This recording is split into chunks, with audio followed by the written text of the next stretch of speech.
When Calls the Heart, Season 8, Episode 12, Season Finale. The show opens up with Elizabeth starting to knock on Rosemary's door.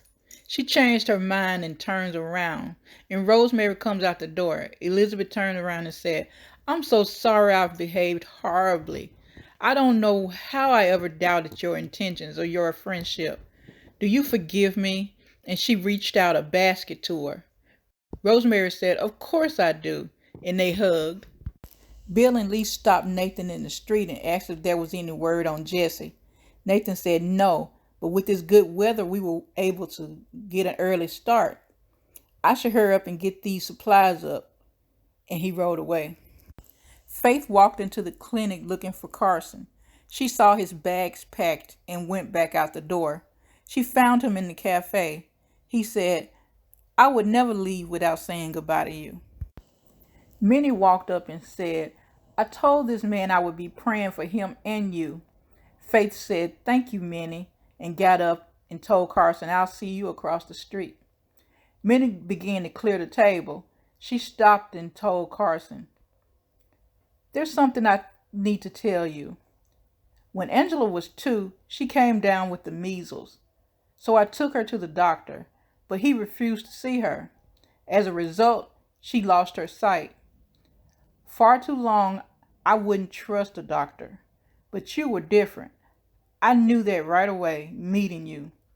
Thank you, Carson, for helping me to get that bitterness out of my heart." Elizabeth told Minnie that Angela couldn't go to the school.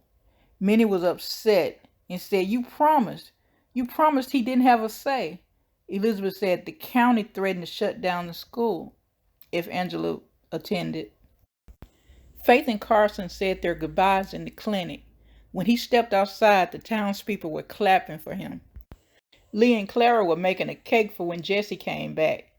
Lee was sifting through the flour and he found Carson's ring. Clara and Lee took it to him as he was about to get on the stage. The stage pulled off. Faith said, "Part of me thought when the stage pulled away, Carson would be there." Elizabeth said, "Oh my goodness," and started calling Clara. Jesse and Nathan rode into town.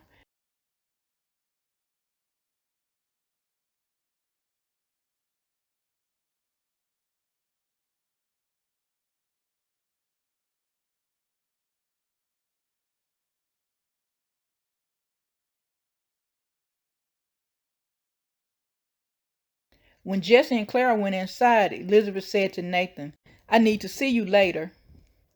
Sidebar. Going by experience, when Elizabeth wants to talk to Nathan, it's not usually good news for Nathan. Elizabeth watched Nathan as he rode away, and Lucas watched Elizabeth as she watched Nathan. Elizabeth went to the jail to talk to Nathan. She said, "When I said it just happened to be you who replaced Jack when he was killed, what I didn't say is how thankful I am that it was you. I couldn't have asked for a more courageous, selfless, good man to watch over and take care of me. But I also realized that I have been trying to find Jack in you. I have been trying to replace him with you, and that wasn't fair for anyone. Nathan, I do love you. It would be impossible not to, but I'm not in love with you. And I'm just so sorry." She turned to go out the door. Then she turned back around and said, "Tell Ellie I will always think you are impeccable," and walked out the door. Nathan just stood there the whole time, not saying a word. Nathan went to the saloon just as Lucas was letting a customer out. Nathan held the door and said, "You closing early?" Lucas waved him in. The two were sitting at a table having a drink. Nathan asked Lucas if he'd served any Pinkertons lately. Lucas said business had been slow. Nathan said, "Well, you'll know when you see them. Not just by the uniform. They tend to stir things up." "I appreciate the warning. Elizabeth came by to see me this afternoon." She told me she loves me. She's just not in love with me. I don't know if that surprises you. I can't really say it surprises me. What Elizabeth and I share, it's not the same as what it seems you two share. I think that her heart has always been with you, Lucas. At the moment, I'm not sure what she and I might actually share. I received an offer on the saloon. It's a good one. I'm inclined to take it. Nathan sat up in his chair and said, I can't tell you what to do, but if I were you, I'd consider sticking around. He finished his drink and got up to go. As he was putting on his jacket, he said, Oh, and if you have any trouble with the Pinkertons, I have your back. Thank you. Elizabeth got her completed novel from Helen Bouchard with a note that said, Bravo. She smiled and looked at a picture of her and Jack and took her wedding ring off. Rosemary completed her first newspaper and Robert delivered it to everyone in the town. Henry seems to be wrapping things up. He gave Bill info about the mine.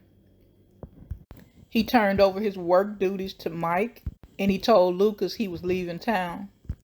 Jesse said Lee sent him on a vacation for getting lost in the woods, so he and Clara are going to make it a second honeymoon. The superintendent was at the school with Elizabeth. He said the students weren't coming. He thinks the parents may have decided that a student without sight could hamper their children. Despite the conversation Elizabeth and Minnie had, Minnie was helping Angela get ready for school. Joseph told Cooper to get a move on and help his sister. Cooper opened the door and said, Mama, Daddy, come quick. When they got on the porch, all the school children were in the front yard. Minnie said, What's going on? The children said, It's the first day of school. We thought we'd walk with you. All of us. Or none of us. Never mind about Mr. Landis. It's like Robert said at graduation. We're better together. Cooper ran into the school and asked if he could ring the bell. Mr. Landis, the superintendent, said, Young man, no one is coming. Cooper said, What do you mean? They're coming.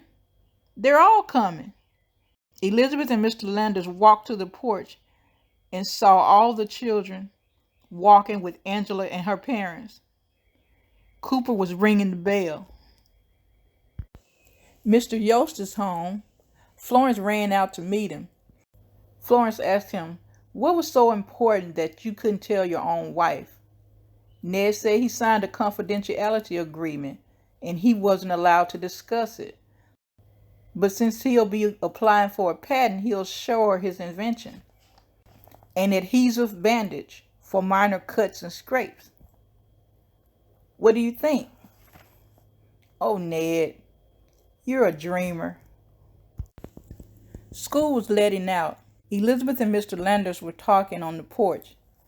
He said he couldn't promise anything, but he saw how a single student could affect an entire class. As he was leaving, Robert walked up with little Jack and the note for Lucas in his hand. He said he tried dropping it off, but the saloon was closed. Elizabeth ran to the saloon, knocked on the door, and was calling Lucas's name. Rosemary and Lee came by. Rosemary said, Elizabeth, what is it? Have you seen Lucas? Sounding desperate. Lee said, Yeah, a moment ago. Where was he? In his car leaving out of town. She started running and crying down the street. She ended up on the bridge, looking in the water. Lucas appeared at the beginning of the bridge. He said, I hope I'd find you here. They walked toward each other and kissed. She said, I thought you'd left. He said, when I didn't hear from you, I thought perhaps, she said, No, I just needed time to find my way back. I told you I would wait as long as I had to. You were ready to leave, and that would have been the biggest regret of my life. You're all that matters. You're all that's important.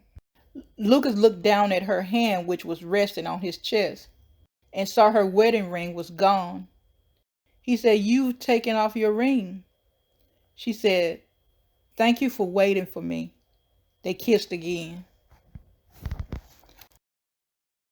Lucas walked up to the library. There was a sign out front, "Closed for private reading," by the author. He stepped in, and Elizabeth was standing in a room decorated with lights and candles. She said, "I see you received your invitation, and I am so glad." They officially declared themselves to be in a relationship, and the show went off. I must admit, the ending wasn't sweet, romantic, or satisfying, as it would have been if Nathan had been the victor. Team Nathan! But I am happy to have this three-way relationship over with. I'm ready to move on to season 9 to see if Nathan and Fiona get together on the show, like they are in real life.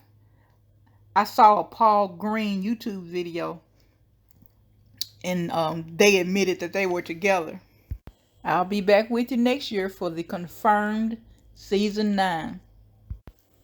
Thanks for watching. Like, comment, subscribe.